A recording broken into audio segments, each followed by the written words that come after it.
2000-ականներին կինոաշխարհում մեծ ճանաչում ուներ բոլորիս քաջ հայտնի ֆիլմը, եւ կարծում եմ շատերդ գիտեք նրան՝ Կապիտան Ջեք Ճնճղուկին։ Ինչպես հասկացաք, TV Time-ի եթերում խոսելու են Կարիբյան ծովի ծովահենների մասին։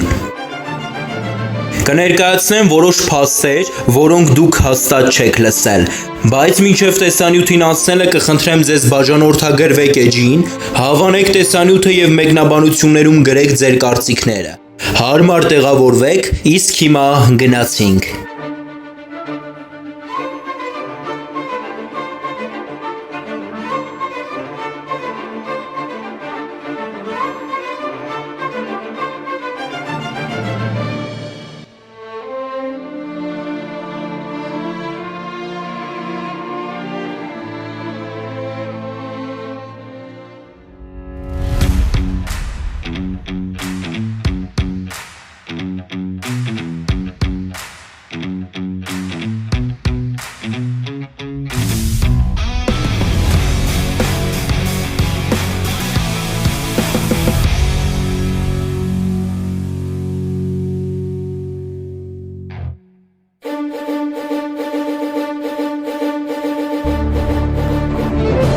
«2003 թվականին կինոաշխարհում հայտնվեց Կարիբյան ծովի ծովահենները, որը հետագայում շատ մեծ հայտնիություն ձեռք բերեց։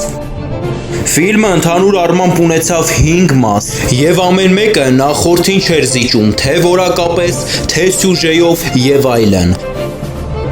Հրաշալի տեսարաններ օվկիանոսի վրա, կադրեր, որոնք կմնան պատմության մեջ, բայց ինչպես բոլոր ֆիլմերում, այստեղ նույնպես կային որոշ թերություններ։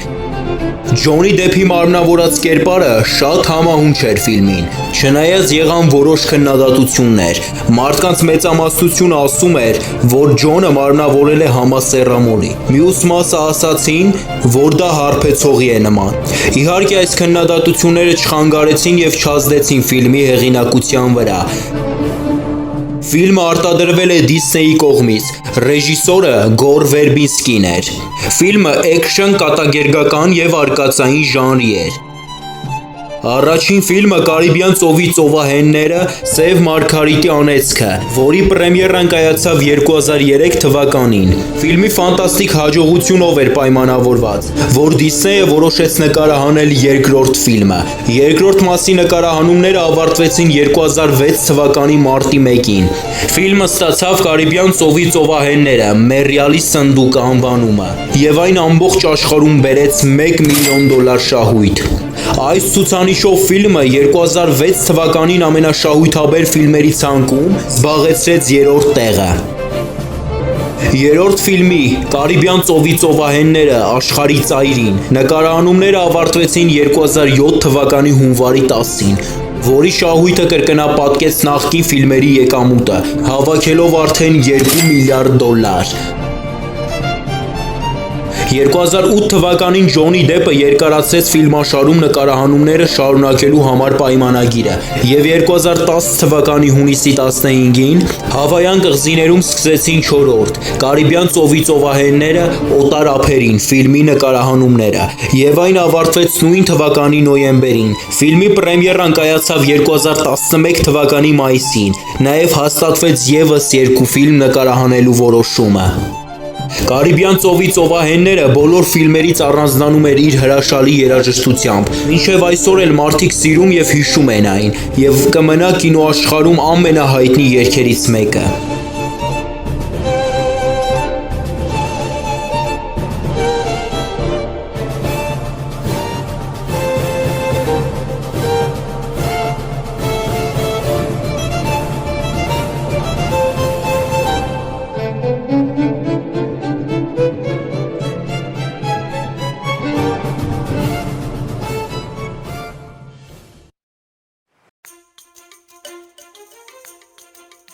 Կարիբյան ծովի ծովահենները ընդհանուր առմամբ ունեցել է 2 ռեժիսոր՝ Գոր Վերբինսկին եւ Ռոբ Մարշալը։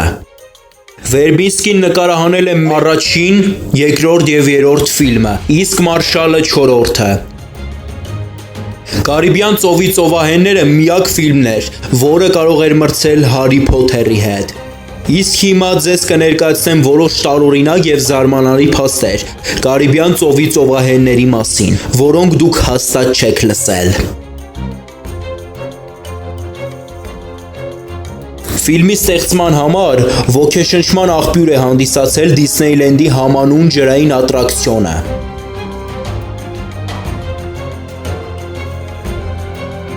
Ֆիլմի ստեղծման ժամանակ ծովահենների մասին ֆիլմերը ծանր ժամանակներ էին ապրում, եւ ոլորտի ներկայացուցիչների մեծ մասի կարծիքով ֆիլմի թողարկումը հսկայական ֆինանսական ռիսկ էր։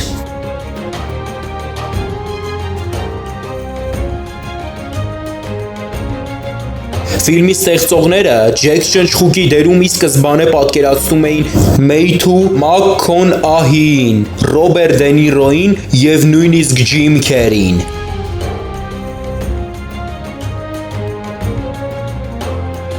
Երկար ժամանակ Էլիզաբեթ Սուոնի դերում դիտարկում էին Ջեսիկա Ալբային, բայց նրանից առաջ անցավ Կիրա Նայթլին, որն առաջին մասի նկարահանման պահին ընդամենը 17 տարեկան էր եւ նկարահանման հրապարակում էր մայրիկի հետ։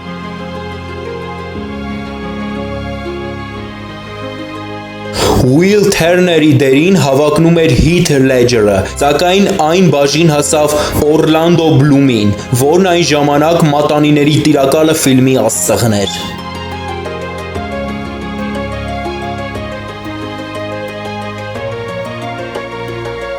Դերը ստանալուց հետո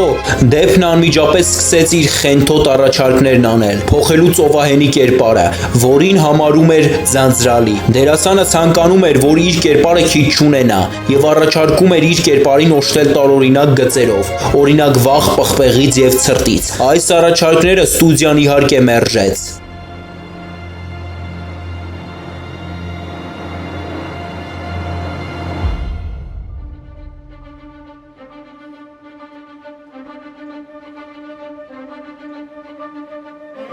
Դեպը նաև պահանջել է, որ Ջեք Ճնճղուկը բերանում ոսկե ատամներ ունենա, ինչին դեմ էին ֆիլմի ստեղծողները։ Հետևաբար Դեպը պարզապես խնդրեց ատամնաբույժին մի քանի ոսկե իմպլանտ տեղադրել իր բերանում, ինչով ցնցեց պրոդյուսերներին։ Ի դեպ, դերասանը դրանք չի հանել մինչև երրորդ մասի նկարահանումների ավարտը։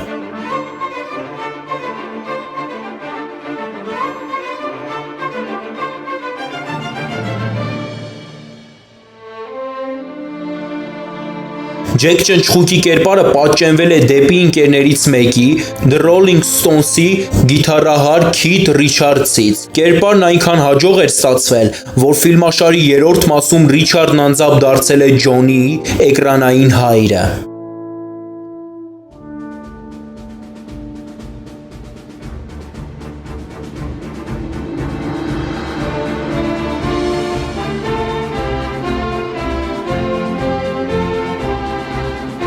Կիրա Նայթլին այնքան էր կասկածում իր դերասանական հմտություններին, որ նկարահանման հրապարակ էր գնացել փոքրիկ ճամպրուկով, նվազագույն հագուստով, որպեսզի հեռացվելու դեպքում ստիպված չլինի շատ ուղեբեռ հետ տանել։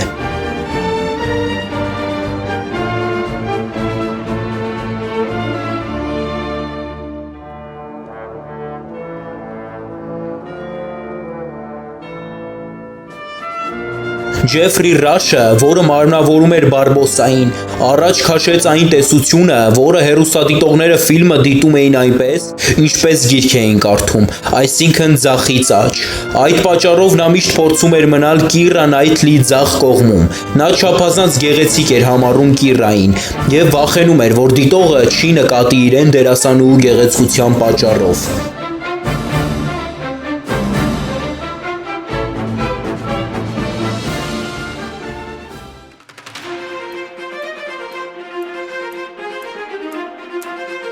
Ֆիլմի առաջին մասի աշխատանքների ընթացքում Դիսնեյի գործադիր տնօրենը կասկածում էր, որ Դեփը փչացնում է ֆիլմը։ Մեկ տարի անց դերասանը առաջադրվեց Օսկարի Ջեք Ճնճղուկի դերի համար։ Մատանիների տիրակալը ֆիլմի նկարահանումների ժամանակ Օրլանդո Բլումն իր դաստակին էլֆի խորհրդանիշով դաջվածք էր արել։ Կարիբյան ծովի ծովայիններում էկրանային ժամանակի մեծ մասում հնարավոր եղավ թաքցնել այն, սակայն որոշ կադրերում դաջվածքը թաքցնել չստացվեց։ Օրինակ Սև Մարգարիտի անեծքը ֆիլմում Ջեքի հետ սրով կռվի տեսարանում։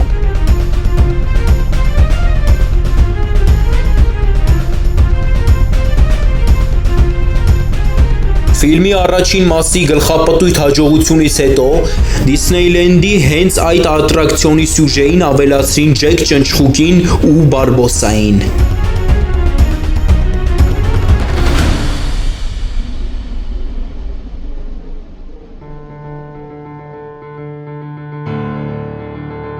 Բարբոսայի կերպարի անունը հորինել է Ջոնի Դեփը, սակայն սցենարիստները չգիտեին այդ մասին և վստահ էին, որ այս տարբերակը հայտնվել է երկրպագուների շնորհիվ։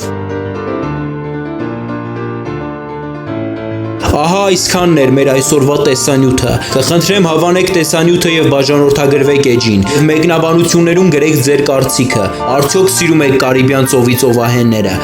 Իսկ այսօրվա համար այսքանը, կհանդիպենք շատ շուտով։